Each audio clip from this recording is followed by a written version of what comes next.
Do you find it difficult to stay focused on a task? Do you find that you can't concentrate, that your energy's completely scattered? In this video, we're going to talk about why that can happen and what you can do about it. So, what we're going to be talking about today is rewiring your brain. Literally. Our brains are being conditioned, especially since the advent of the television. But since then, it's got more and more sophisticated. Our attention spans are actively being decreased by the things that we're interacting with. We used to have just Twitter and Facebook and stuff. Then it became Snapchat, and now it's TikTok Reels, and now it's like we can only hold your attention for about 10 seconds or less. And then it's scrolling from one reel to the next, or one TikTok from the next. I don't interact with TikTok, but you get the picture. So it all seems relatively harmless, right? It's quite entertaining, right? Have you ever had an experience where you start that and then you realise like an hour's passed or 30 minutes have passed and you've just been going through reels, or you said that you're going to go to bed at 10:30 and you end up looking at your phone and it's 11:30 and you're going to sleep? I've certainly been there, and I'm sure you have. Now, we don't blame these companies. All they're trying to do is keep your attention on these platforms for longer, because your attention is the biggest currency in the world. If they're able to say, we keep people on our platform for X amount of time, advertisers are going to flock to the place, give them money, and that's how it all works. It's just the system.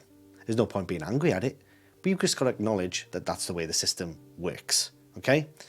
Once you realise that that's the way the system works, and once you detach from it enough, you need to make a decision as to whether it's actually good for you to interact with this stuff all the time.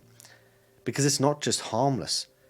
What it's doing is, every time you look at something that makes you laugh or is slightly entertaining, you're getting a little release of dopamine in your brain. When you get that little release of dopamine, you get addicted to it because it feels good. And then you keep doing it. Hundreds of years ago, to get that release of dopamine, you might have to go hunting for an animal for a few hours or catch some food or something to take home to your village, right? Or having done a really hard day's work in farmland or something, and then you come back home and you're seeing your family, release of dopamine. It's too easy to access. Now, it feels good in the short term, but what's it actually doing to us and our attention spans?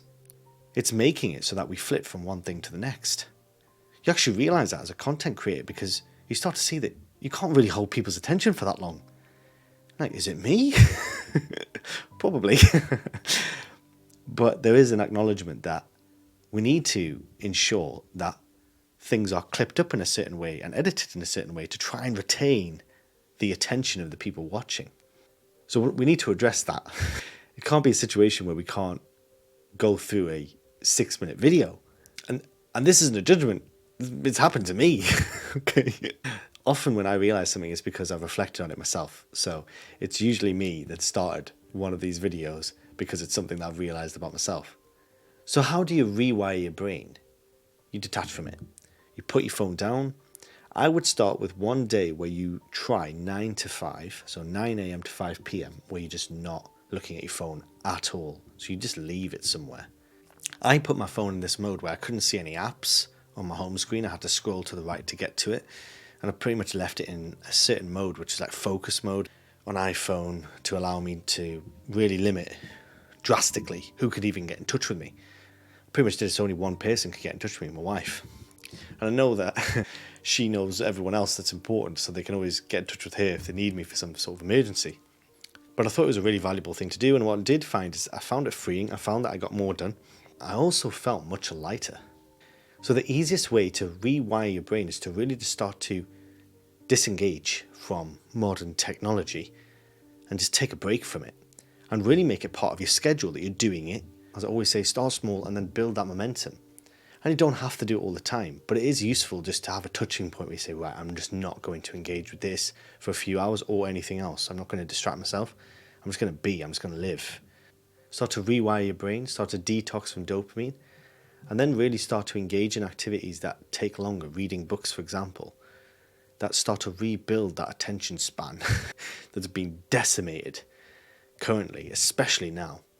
As always, let me know what you think of this in the comment section below. And if you've got any suggestions on how I can implement dopamine detoxing more effectively into my life, let me know. And let me know what you're doing in order to do this. This is the warrior of God.